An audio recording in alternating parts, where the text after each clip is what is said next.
recent months, there's been various news stories about ethics on the Supreme Court, about flags being flown outside homes. At a time when trust in the Supreme Court is at a historic low, less than half of polled Americans say they have a favorable view of the court. How can you, as justices, convince the public of the court's objectivity? Well, I think that the public trust in the court and justices is very, very important. I was talking a moment ago about the difference between the court and the political branches. And one difference is that we don't have any mechanism to enforce our opinions in the same way as Congress has the power of the purse, and the executive branch obviously has the power of the military. We only have the public's belief in the rule of law and willingness to follow what it is that we decide. And so it's really quite important for the court to do its work in a way that people perceive as having integrity. Mm-hmm. One of the things we do to build that kind of trust is we write our opinions. Again, with the distinction between the political branches and the court, our branch actually, in most instances, requires that we explain very thoroughly where we are coming from with respect to the opinions that we issue. And I think that's done in part because the public needs to understand and have trust in our positions. And so I think a continued line of communication is a very important thing and way that we can build public trust. Justice Jackson, welcome to Most Powerful Women. We are so honored to have you joining us today. Thank you. Thank you for having me.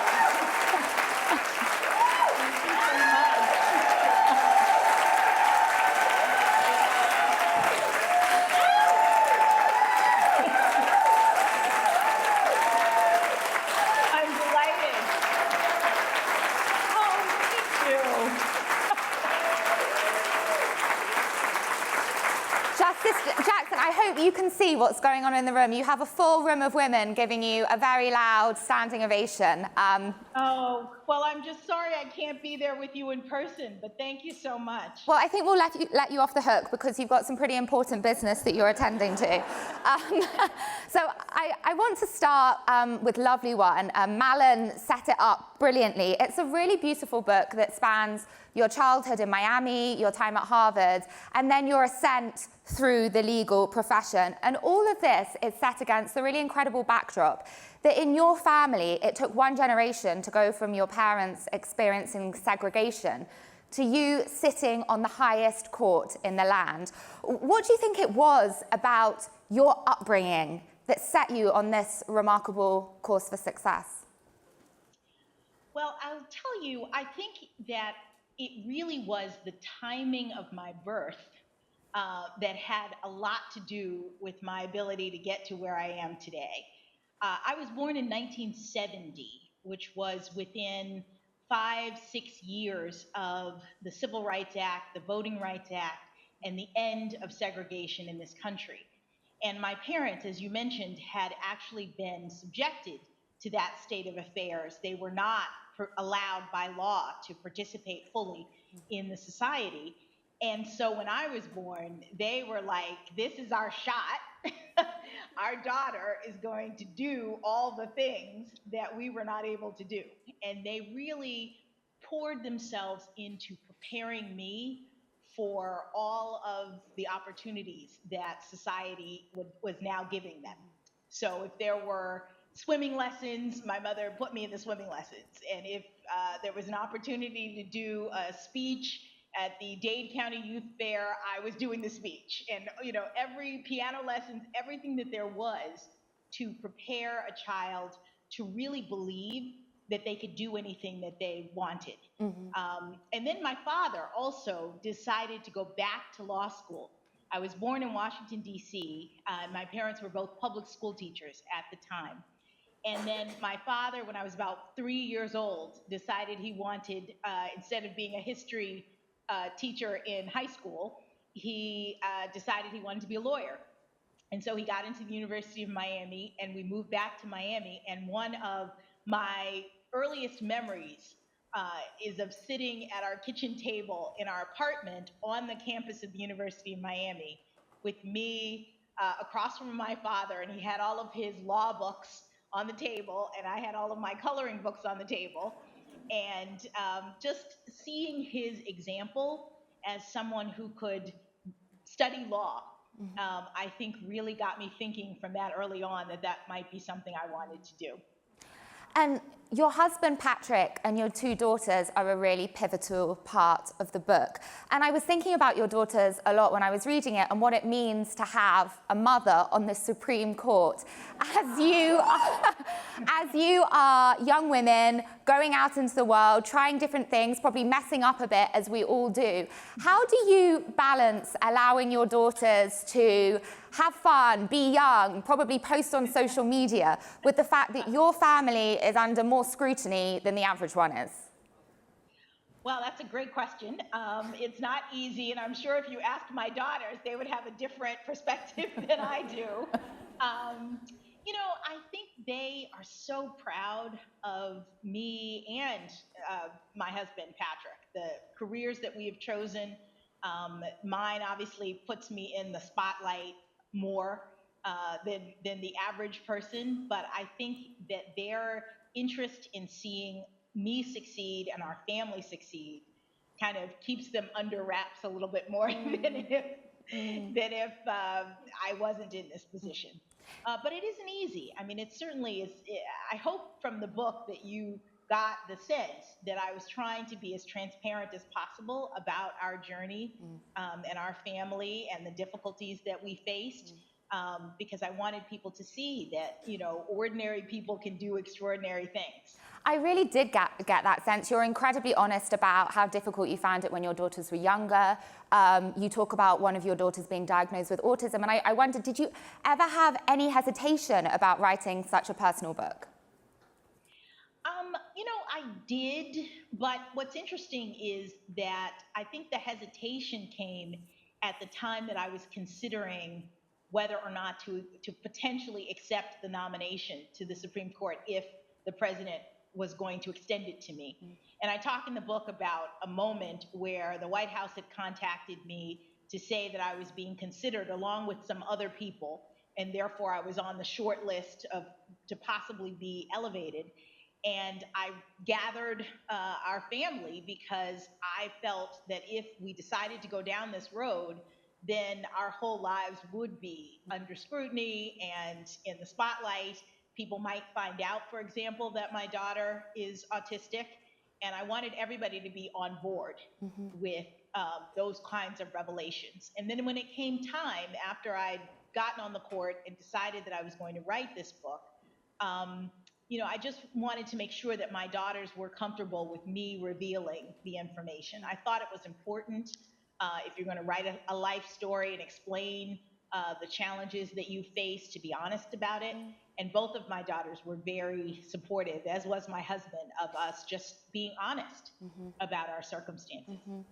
I have to ask a couple of questions about the court. We're obviously 3 weeks out from the election. There's lots of speculation about what's going to happen and the role that the court might play in the days and weeks afterwards if disputes arise. How likely do you think it is that you and your fellow justices might be called to intervene? You know, it's hard to say.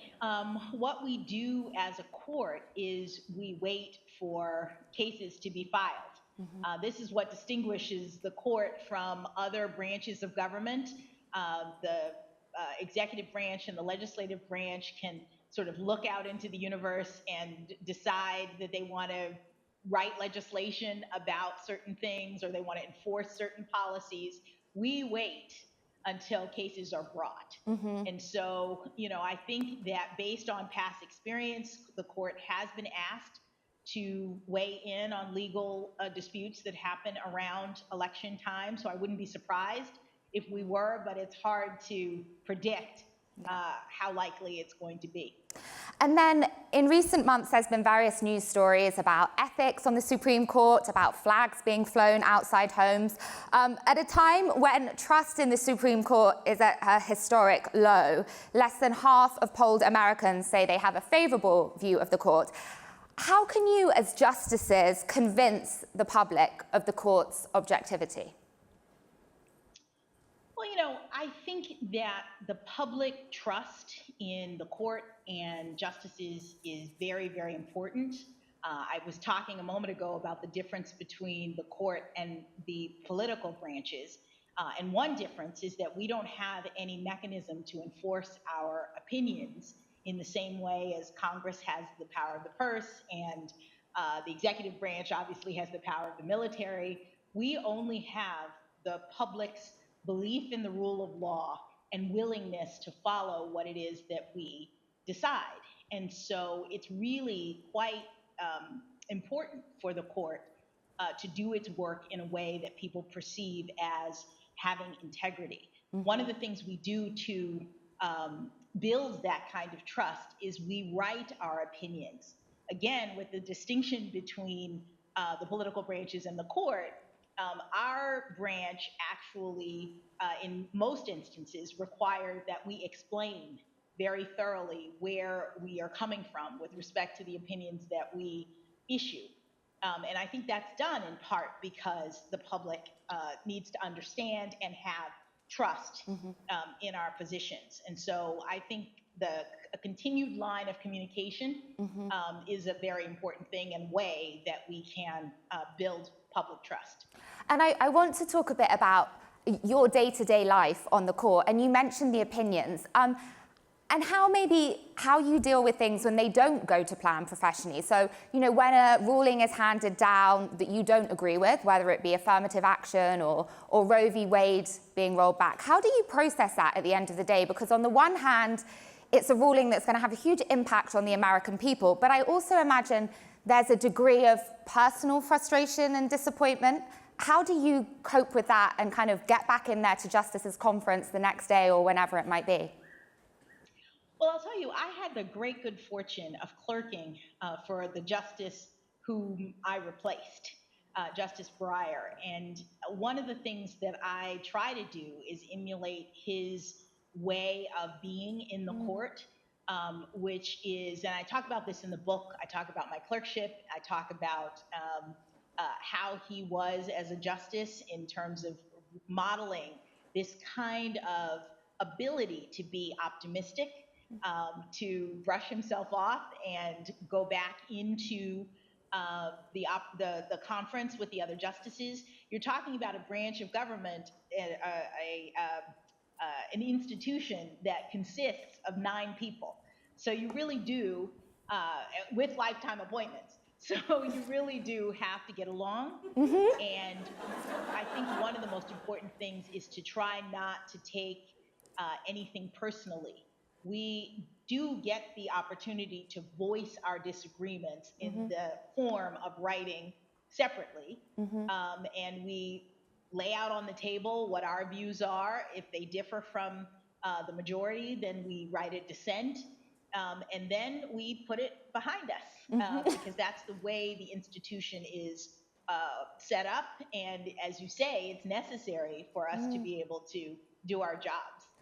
And I want to hear more about that dynamic. At the moment on the court, there's a 6-3 Conservative majority. We're at a time in the country where opinions are very divided. What advice can you give to the women in this room about peacefully coexisting alongside someone with very different views to your own, whether it be a co-worker or a family member at Thanksgiving? What's your personal code of conduct?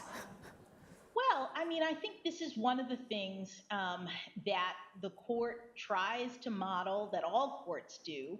Appellate bodies are judges sitting in panels dealing with very important and significant legal issues that, as you say, affect lots of people. And what the practice, the tradition is for people to go around and say their piece and try to persuade others, try to understand and listen to other people's point of view, try to come to consensus. One of the things that Justice Breyer was very, very good at is listening to another perspective and finding the thread in it that he could agree with and trying to build on that. because the ultimate goal is the desire to want to move forward together and not to be sort of siloed in your separate corners. It's not easy. It's something that we have to practice. It's something that you are trained to do in law school, for example, where they put you into environments where you are debating constantly with people who have different viewpoints. But it's a very, very important skill, especially in a multicultural society, to really listen to one another and to try to forge common ground. It truly is. And I wonder whether is everyone on the court as patient and gracious as you are, Justice Jackson? Or are there moments where it maybe gets a little heated? You know, I think that everyone really tries to adhere to this kind of philosophy, because we all are there and we understand not only the stakes, but also the importance of our institution functioning. And it won't function unless we commit to this kind of philosophy as we go through these very difficult issues. Over the course of your book tour, over the past couple of months, you've sat down with a lot of nosy people like me who have asked you questions about your fellow justices or the intricacies of cases that you can't answer for a combination of ethics and also simply respect for your colleagues. How have you found being the subject of all these interviews and being so squarely in the public eye over the past few weeks? Well, it's been a little bit of a jolt, I will say, because one of the things that judges and justices have to contend with is that we do sort of, I don't want to say we live in a different little bubble, but we're not out in the public very much in the same way. And so it's been very interesting. It's been lovely to talk to people like you. And to get feedback on the book. You know, when you write a book, you don't really know how people are going to respond. And so having people tell me that they saw parts of the book that resonated with their own experience was very gratifying to me, or has been. But it's different than my day-to-day. I spend a lot of time, you know, in my chambers writing. Being a judge is sort of a solitary kind of activity, and so it's been nice to talk to real people. But you, when I was researching this and obviously reading the book, I didn't realize the extent to which you have written in the past. I think you toyed with the idea of writing a novel. You did write a draft of a novel. You did some time at Time magazine. What was it like to return to that vocation? Well, I loved it. I had a lovely collaborator, a woman who was a professional memoirist who assisted me, and that was helpful because it wasn't just me doing all the work by myself, but we had a wonderful partnership, and I've always loved writing. Writing is a lot of what I do, just writing opinions, not in book form. So this long form writing opportunity was really wonderful in a lot of ways. And my final question is, when I was reading the book, it struck me that it would make an amazing film. And I'm sure that's not the first time you've thought about that. Is that something you would like to happen? And if so, Justice Jackson, who would you want to play you?